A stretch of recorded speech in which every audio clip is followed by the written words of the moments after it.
मैं अनुराधा अपने YouTube channel success with Anuradha में आप सभी का स्वागत करती हूँ। जैसे कि आपको पता है हमारा जो एग्जाम है बहुत ज्यादा नजदीक है, आप सभी इस चीज से परिचित हैं। और जैसे कि आपको पता है हमारे पास इतना कम समय रह गया है कि हमारे जो कुछ टॉपिक बचे हैं इम्पोर्टेंट वो भी अब चल रहे हैं, ठीक है। क्योंकि मैं चाहती हूँ जितना मैं सोचती हूँ कि जितनी आप मेहनत करेंगे उससे ज्यादा कहीं हम आपके लिए मेहनत करें ताकि आपके पूर्ण रूप से आप अब सफलता हासिल करें सीटेट में, सॉरी यूपीटेट और सीटेट में, ठीक है। तो चलिए अच्छे से पढ़ेंगे। आज का जो मेरा महत्वपूर्ण टॉपिक है वो है कोहलबर्ग, ठीक है। बहुत ज्यादा इंपॉर्टेंट टॉपिक है इसलिए इसे ध्यान से पढ़ेंगे। चलिए देखते हैं कोहलबर्ग कहाँ के मनोवैज्ञानिक थे। ये थे अमेरिका के, कहाँ के? अमेरिका के मनोवैज्ञानिक थे। इनका जो सिद्धांत था वो था नैतिक विकास का सिद्धांत, ठीक है। इन्होंने क्या किया था, इन्होंने ये जो जीन पियाजे थे इनका सिद्धांत था, इसे अवस्था का सिद्धांत भी कहते हैं, है ना।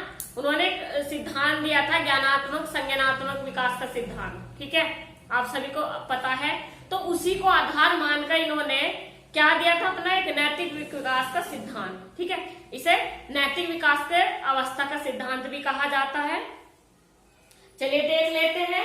ये अमेरिका के मनोवैज्ञानिक थे। इनका जो कार्यकाल था वो था 1927 से 1987 तक। इन्होंने मतलब नए नए एक्सपेरिमेंट के मनोविज्ञान के क्षेत्र में अपना योगदान दिया, ठीक है। पियाजे के सिद्धांत को आधार बनाकर कौन से जीन पियाजे का कौन सा सिद्धांत था, वो था ज्ञानात्मक या संज्ञानात्मक विकास का सिद्धांत, ठीक है। इसको अवस्था का सिद्धांत भी कहा जाता है। उसी को आधार मानकर इन्होंने क्या करा, इन्होंने अपने एक सिद्धांत दिया था अवस्था का सिद्धांत, ठीक है, नैतिक विकास की अवस्था का सिद्धांत। किसने? कोहलबर्ग ने, है ना। चलिए देख लेते हैं इन्होंने कितने स्तर बताए हैं। इसके 3 स्तर बताए हैं। नैतिक विकास की अवस्था का सिद्धांत इन्होंने कितने सिद्धांत बताए हैं, स्तर बताए हैं। इसके सिद्धांत के 3 कौन कौन से देख लेते हैं। पूर्व परंपरागत स्तर, और इसे बोलते हैं पूर्व नैतिक स्तर, है ना। पूर्व परंपरागत स्तर भी कहा जाता है, इसको कहा जाता है पूर्व नैतिक स्तर। ये कौन सी वर्ष से लेकर कौन सी वर्ष तक है? 4 वर्ष से लेकर 10 वर्ष तक कोहलबर्ग ने पहली जो स्तर है, इसका लेवल है वो कौन सा माना गया? पूर्व परंपरागत स्तर या पूर्व नैतिक स्तर, जो कितने वर्ष से कितने वर्ष तक है? 4 वर्ष से लेकर 10 वर्ष तक माना गया है, ठीक है। दूसरा है हमारा परंपरागत नैतिक स्तर, इसको बोलते हैं वो, इसकी जो आयु मानी गई है वो मानी गई है 10 वर्ष से लेकर 13 वर्ष तक, ठीक है। थर्ड लेवल हमारा कौन सा है? उत्तर परंपरागत नैतिक स्तर। ये कितने वर्ष से लेकर कितने वर्ष तक? 13 वर्ष से बाद वाली जितनी भी आयु स्तर है बच्चे की, 13 वर्ष से ऊपर के आयु के, है ना, बच्चे के लिए है। चलिए इसे एक बार नोट कर लेंगे अच्छे से। मैंने बताया कोहलबर्ग कौन थे। कोहलबर्ग एक मनोवैज्ञानिक थे, है ना, जो अमेरिका के थे। और इन्होंने जीन पियाजे का जो संज्ञानात्मक सिद्धांत है उसको आधार मानकर अपना कौन सा सिद्धांत दिया था? नैतिक विकास की अवस्था का सिद्धांत दिया था, है ना। उन्होंने अपने 3 लेवल बताए हैं। पूर्व परंपरागत स्तर, दूसरा है परंपरागत स्तर और तीसरा है उत्तर परंपरागत स्तर, ठीक है। तो चलिए इसे एक बार नोट कर लेंगे अच्छे से। चलिए कोहलबर्ग ने पहली अवस्था के बारे में क्या क्या बताया है वो देख लीजिए। इन्होंने पहली अवस्था इनकी कौन सी थी, जो इन्होंने पहला स्तर बताया था, कौन सा बताया था? ये बताया था पूर्व परंपरागत स्तर या पूर्व नैतिक स्तर, है ना। तो ये कितने वर्ष से लेकर कितने वर्ष तक माना गया है? 4 वर्ष से लेकर 10 वर्ष तक की आयु के बच्चे तक के लिए ये माना गया है, ठीक है। तो उसमें क्या क्या चीजें आती है वो देख लीजिए। उन्होंने कहा है कि नैतिक दुविधाओं से संबंधित प्रश्न उनके लाभ या हानि पर आधारित होते हैं। यानी कि ये बताया गया है कि बच्चे के लिए क्या सही है क्या गलत है। बच्चा इन उलझनों में रहता है कि हमारे लिए क्या सही है क्या गलत है। अगर हम ये कार्य कर रहे हैं तो इसका परिणाम हमें सुखद मिलेगा या दुखद मिलेगा। ठीक है, कि अगर हम ये कार्य कर रहे हैं तो हमें लाभ पहुंचाएगा या नुकसान पहुंचाएगा, इस दुविधा में रहते हैं इस वर्ष की आयु के बच्चे, है ना। तो कोलबर्ग ने ये बताया है। आगे देखिए, नैतिक कार्यों का संबंध प्रश्न सामाजिक एवं सांस्कृतिक रूप से क्या सही है क्या गलत, है ना। तो मतलब यही है कि नैतिक कार्यों, जैसे कोई भी बच्चा नैतिक कार्य कर रहा है, उनके माइंड में यही प्रश्न आते रहते हैं, सामाजिक या सांस्कृतिक रूप से संबंधित है कि क्या सही है क्या गलत, है ना। हम समाज में रह रहे हैं, हम कुछ कार्य कर रहे हैं, तो वो सही है हमारे लिए या फिर गलत। ठीक है, तो कैसे प्रश्न से है बच्चे का नैतिक, ये जो नैतिक कार्यों का संबंध किस प्रश्न से है, सामाजिक एवं सांस्कृतिक रूप से। ठीक है, कि क्या सही है हमारे लिए क्या गलत। तीसरा देखिए, इसमें अच्छा या बुरा, सही या गलत की व्याख्या मिलने वाले दंड, पुरस्कार अथवा नियमों का समर्थन करने वाले व्यक्तियों की शारीरिक क्षमता या उसके परिणाम से मापी जाती है। यानी कि जब कोई बच्चा किसी कार्य को करता है तो कैसे माना जाता है, जब वो उस कार्य को कर लेता है उसका परिणाम हमें अच्छा मिला है या फिर बुरा मिला है ना। तो पहले बच्चा कैसे मापा जाता है, उस कार्य को करके मापा जाता है। ठीक है, ये कह रहा है कि व्यक्तियों की शारीरिक क्षमता कैसे मापी जाती है, उसको कार्य को करने के बाद मापी जाती है। मन दिखा इसके। तो चलिए, इसके भी 2 चरण माने गए हैं, इसके अंदर 2 चरण आते हैं, है ना। वो कौन कौन से आते हैं देख लीजिए, दंड तथा आज्ञा पालन अभिमुखता, है ना।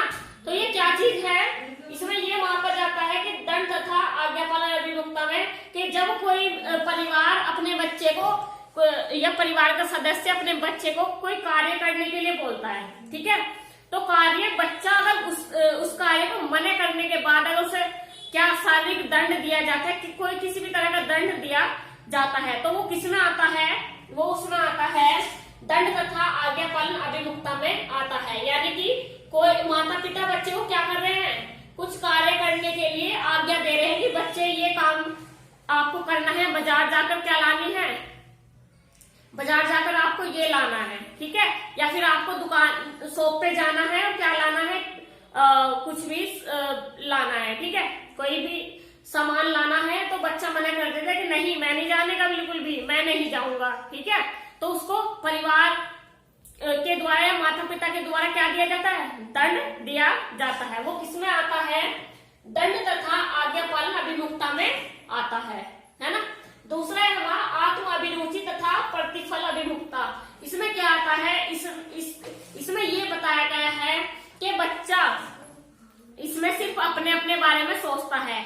यानी कि बच्चे को अगर आप बाजार में भेजोगे कुछ कार्य के लिए, या फिर बाजार में नहीं किसी शॉप पे भेज दिया कुछ भी सामान लाने के लिए, तो बच्चा क्या करेगा, बच्चा ये कहेगा कि मुझे भी कमीशन चाहिए, पहले मुझे पैसे दो मैं तब जाऊंगा, या फिर मुझे चॉकलेट चाहिए, इन पैसों में से कुछ पैसे मुझे चाहिए चॉकलेट के लिए तभी मैं जाऊंगा, है ना, कहते हैं ना।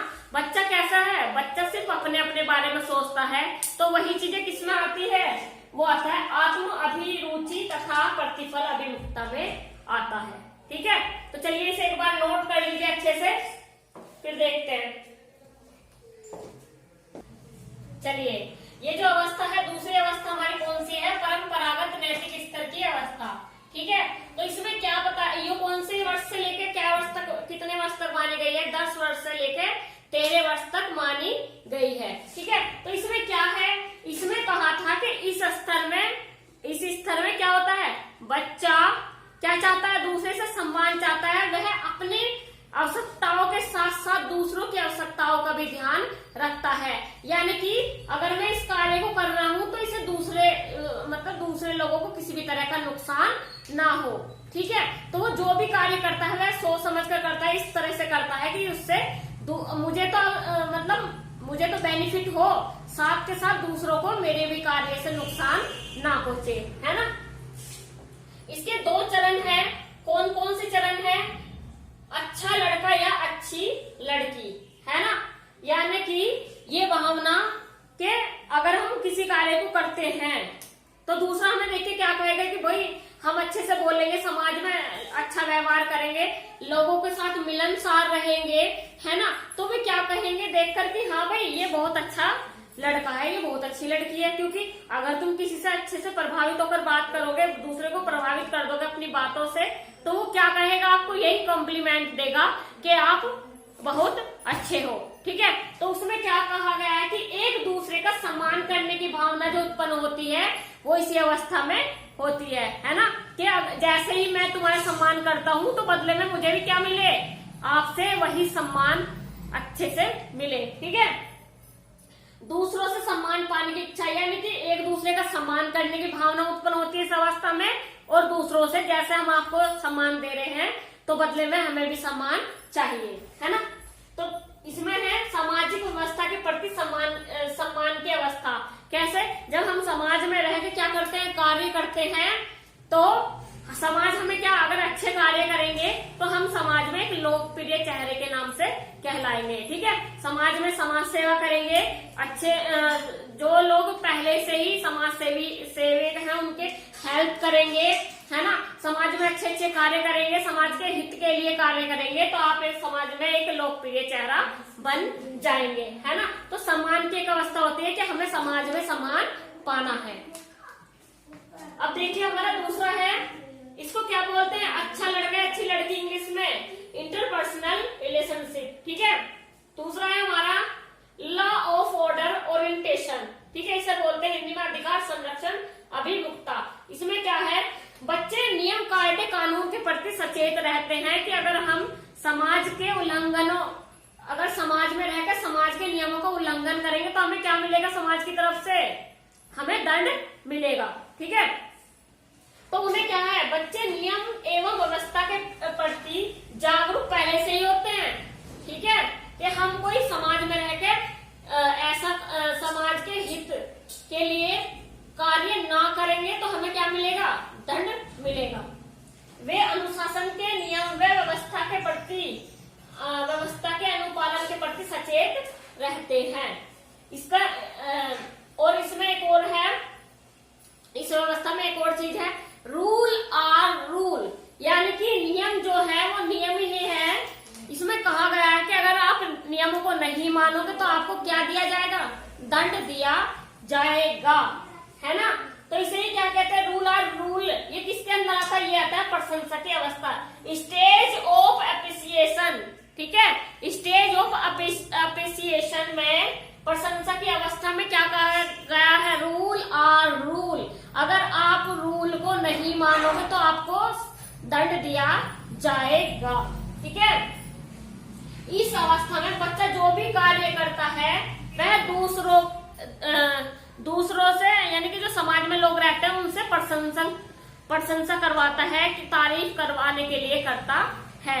यानी कि अगर हम इस कार्य को करेंगे तो लोग हमारे क्या करेंगे, तारीफ करेंगे, हमें क्या दिया जाएगा, पुरस्कार दिया जाएगा। चलिए, मैंने कहा कि इसमें अधिकार संरक्षण अभिमुखता में बच्चों को जो हमारे समाज में नियम कायदे कानून बनाए गए हैं उनसे बच्चे सचेत रहते हैं, उनसे बच्चे रूबरू रहते हैं कि ये अगर हम समाज के हित में कार्य करेंगे तो हमें पुरस्कार दिया जाएगा, और समाज के नियम कायदे कानून का उल्लंघन करेंगे तो हमको दंड दिया जाएगा। ठीक है, इसमें एक चीज है, रूल आर रूल। अगर हम रूल को नहीं मानेंगे तो हमको क्या, दंड दिया जाएगा। ये कौन सी अवस्था में माना गया है, ये माना गया स्टेज ऑफ एप्रिसिएशन, प्रशंसा की अवस्था में माना गया है। इसमें बच्चा जो भी कार्य करता है वह समाज में तारीफ के लिए कार्य करता, सम्मान पाने के लिए कार्य करता है ना। कि अगर हम समाज में रहकर अच्छे कार्य करेंगे तो हमारे लोग तारीफ करेंगे और हमको पुरस्कार दिया जाएगा, हमें मान सम्मान दिया जाएगा। वो किसी स्टेज में कहा जाता है, वो स्टेज ऑफ एप्रिसिएशन में, प्रशंसा की अवस्था में। ठीक है, तो इसे नोट कर लीजिए, आगे भी और भी बताती हूँ मैं आपको, इसे नोट कर लीजिए। परागत अवस्था, मैंने जो अभी इससे पहले दूसरी अवस्था बताई थी, इसमें मैंने एक प्रशंसा की अवस्था बताई थी, है ना।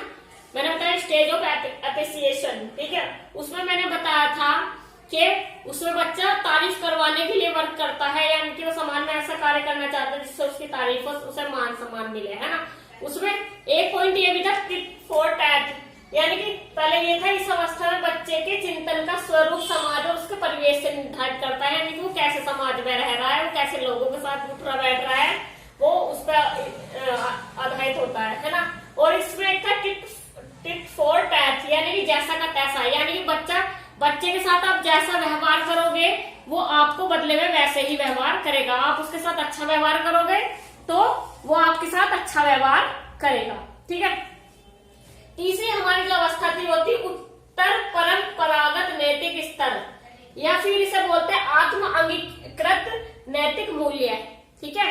तो इसमें क्या है, इसमें बताया गया है कि नैतिक मूल्य या चारित्रिक मूल्य का संबंध अच्छे बुरे कार्य के संदर्भ में निहित होता है, यानी कि समाज में रहकर आप अच्छे कार्य करोगे तो क्या है, आपको मान सम्मान मिलेगा और आपका चरित्र का अच्छा निर्माण होगा।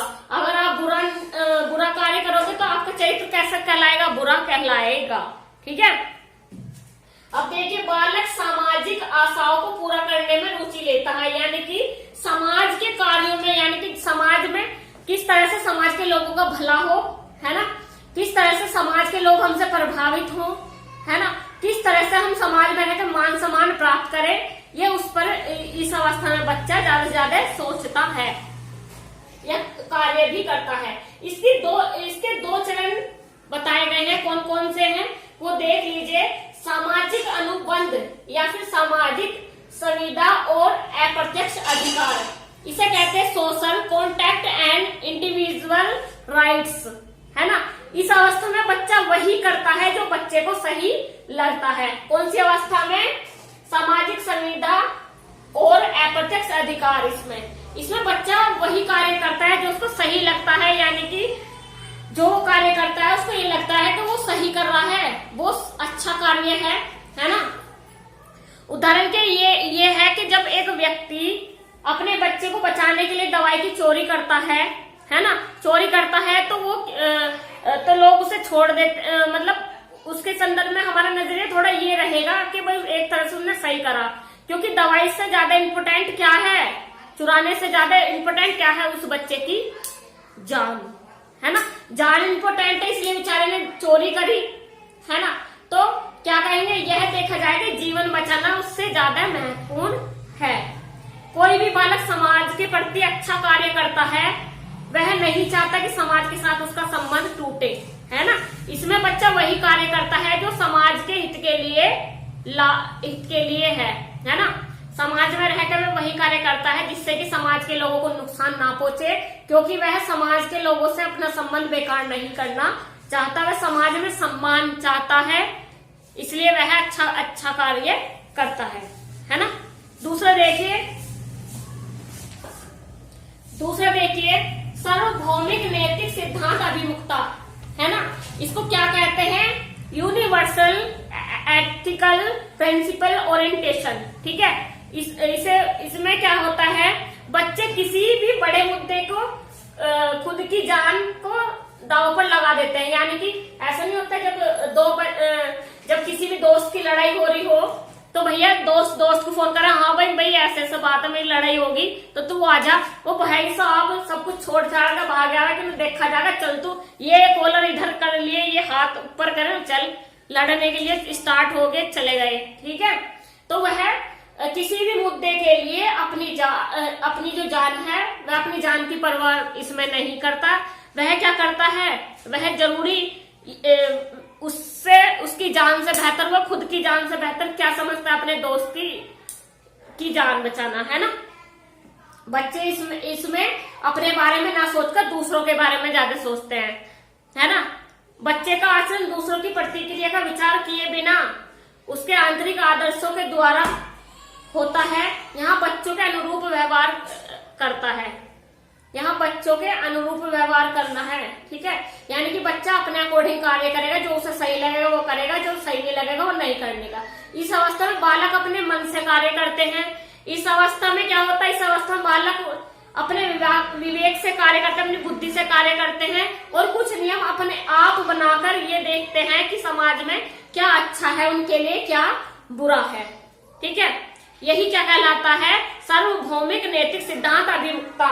ठीक है, तो ये जो स्टेज के 3 स्तर थे किसके, कोलबर्ग के नैतिक विकास की अवस्था के जो सिद्धांत थे, इसकी जो 3 लेवल थे, स्तर थे, वो समाप्त हो गए हैं। ठीक है, आगे अन्य वो बताते हैं सिद्धांत। चलिए इसे नोट कर लीजिए, अच्छे से इंपॉर्टेंट है, बार बार पूछे जाते हैं। चलिए अन्य अवस्थाएं, कोलबर्ग ने अन्य अवस्थाएं दी हैं, उस पर देख लेते हैं कौन कौन सी है। पहली ये जो आगे की अवस्था है वो है स्व केंद्रित अवस्थाएं। ठीक है, ये स्व केंद्रित अवस्थाएं कौन सी है, कितने वर्ष से मानी गई है, 3 से लेकर 6 वर्ष तक मानी गई है। इसमें क्या करता है, इस अवस्था के बालक की सभी व्यवहारिक क्रियाएं अपनी व्यक्तिगत आवश्यकताओं और इच्छाओं की पूर्ति के चारों ओर केंद्रित रहती है। यानी कि बच्चा इसमें क्या करता है, बच्चा इसमें अपनी इच्छाओं का ज्यादा ध्यान रखता है। अगर आप उसको किसी कार्य को करने के लिए कहते हैं तो वो क्या करता है कि पहले चॉकलेट दो, जब जाऊंगा दुकान पे, अन्य जाने का नहीं, आगे 2 रुपए चाहिए या फिर 3 रुपए चाहिए या फिर 5 रुपए चाहिए बच्चे को, तब जाके वो आपको सामान ला के देगा, यानी कमीशन भी चाहिए भाई उसे। ठीक है, तो यही है कि बच्चा अपनी इच्छा आवश्यकताओं का भी इसमें ध्यान रखता है। बच्चा सिर्फ अपना ध्यान देता है। ठीक है, अपने पर। बालक के लिए वही नैतिक होता है जो उसके खुद के आत्म कल्याण से जुड़ा हो, यानी कि बच्चे के लिए वही अच्छा होता है जो बच्चे के हित के लिए होता है, जो बच्चे की आवश्यकताओं के लिए होता है ना। जो बच्चा चाहता है कि अगर उसे कोई कार्य करना है तो उसे पैसे चाहिए, उसका कमीशन भी चाहिए उसे। ठीक है, यानी कि आपने देखा होगा आजकल के बच्चे बहुत चंटे हैं, बिना पैसों के जाते ही नहीं दुकान पे। उसे क्या चाहिए कि अगर आप 4 रुपए की 5 रुपए की कुछ चीज अगर दुकान से मंगा लो तो 2 रुपए उसे भी चाहिए। ठीक है, तो चलिए आगे देख लेते हैं दूसरी अवस्था कौन सी है, परंपराओं को धारण करने वाली अवस्था। तो ये 7 वर्ष से किशोर अवस्था के प्रारंभिक काल का संबंध इसी अवस्था से है। यानी कि इससे 7 वर्ष से किशोर अवस्था के प्रारंभिक काल का संबंध इसी अवस्था से माना जाता है। इसमें क्या है, बालक समाज के गुणों को अपनाता है, यानी कि वह वही कार्य करता है जो समाज के हित के लिए, समाज के लोगों के हित के लिए कार्य होता है। ठीक है, वह समाज में आत्मसम्मान पा सकता है जिस कार्यों से, है ना। सारे नियमों को जानकर वह कार्य करता है कि मैं कोई भी ऐसा एक कार्य ना करूं जिससे लोगों को नुकसान पहुंचे और उसके भी आत्मसम्मान को नुकसान पहुंचे। ठीक है, चलिए ये देख लीजिए, बालक समाज के गुणों को अपनाता है और क्या करता है, समाज के बनाए नियमों, परंपराओं तथा मूल्यों को धारण करता है। और इस अवस्था में बच्चे को अपना अच्छा बुरा सही गलत सब पता चल जाता है। ठीक है, बच्चा वही करता है जो उसके हित के लिए होता है, जो समाज के हित के लिए होता है ना। कि अगर वो कोई कार्य कर रहा है तो उसके लिए सही है या फिर गलत है, ये चीजें पहले उस पर चिंतन कर लेता है, विचार कर लेता है। तो चलिए इम्पोर्टेंट है, ये जो सभी चीजें पढ़ाई जा रही हैं ये आपके एग्जाम में आने वाली सभी चीजें हैं, इम्पोर्टेंट है, तो अच्छे से पढ़ेंगे। चलिए नोट कर लीजिए इसे।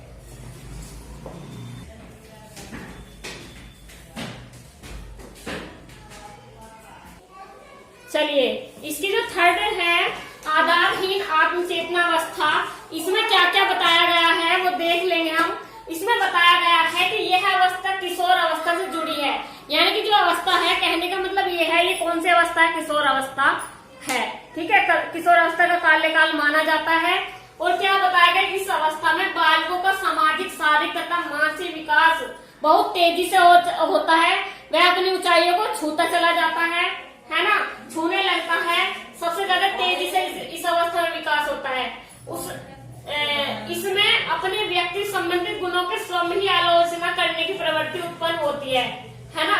इसमें क्या होता है, इसमें बच्चों को खुद ही पता होता है कि हम में क्या क्या गुण, हमारा जो व्यवहार है वो कैसा है, अच्छा है या फिर बुरा है। हम कोई कार्य कर रहे हैं वो सही कर रहे हैं, नहीं कर रहे हैं, हम किसी के प्रति अपनी भावनाएं व्यक्त कर रहे हैं वो सही कर रहे हैं या फिर गलत कर रहे हैं। ठीक है, उन्हें पता होता है।